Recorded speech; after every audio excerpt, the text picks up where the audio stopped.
बहुत समय पहले एक सुंदर राज्य था जिसका नाम चंद्रलोक था।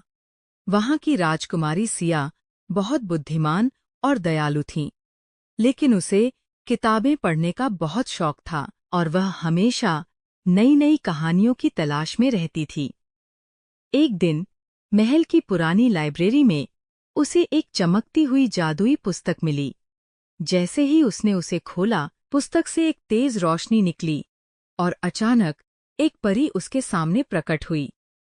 परी ने मुस्कुराते हुए कहा, यह कोई साधारण किताब नहीं है राजकुमारी, यह जादुई कहानियों की किताब है।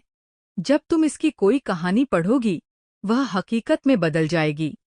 राजकुमारी हैरान और उत्साहित थी। उसने तुरंत एक पेज खोला जिस पर लिखा था, चंद्रलोक में रंग बिरंगे फूलों का जादुई बगीचा प्रकट होता है। जैसे ही उसने पढ़ा, महल के बाहर एक शानदार जादुई बगीचा उगाया जिसमें हर तरफ चमकते हुए फूल थे जो संगीत की तरह गुनगुना रहे थे। राज्य में खुशी फैल गई और लोग राजकुमारी की जादुई शक्ति को देखकर चकित रह गए। लेकिन तभी पुस्तक के आखिरी पन्ने पर कुछ अजीब लिखा था। यदि यह पुस्तक किसी लालची इंसान के हाथ में चली जाए तो राज्य अंधकार में डूब जाएगा। राजकुमारी चौकन्नी हो गई और उसने पुस्तक को महल के सबसे सुरक्षित कक्ष में छिपा दिया। लेकिन यह बात राजगुरु राघव को पता चल गई, जो बहुत लालची और ताकत के भूखे थे। एक रात जब सब सो रहे थे, राजगुरु ने चुपके से पुस्तक चुरा ली और पढ़ा, संपूर्ण जादू मेरे हाथों में आ जाए। अचानक एक काली धुंध उठी और महल में अंधकार छा गया। परियां, जादुई बगीचा और रोशनी सब गायब हो गए।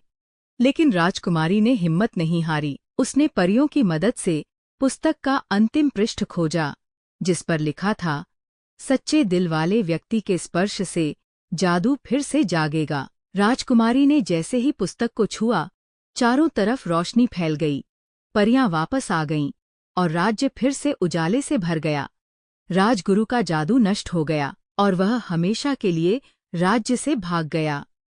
राजकुमारी ने पुस्तक को परियों की दुनिया को लौटा दिया ताकि कोई और इसका गलत उपयोग न कर सके। सीख: सच्ची शक्ति हमेशा सच्चे और नेक इंसानों के पास होती है। लालच का अंत हमेशा बुराई के विनाश से ही होता है।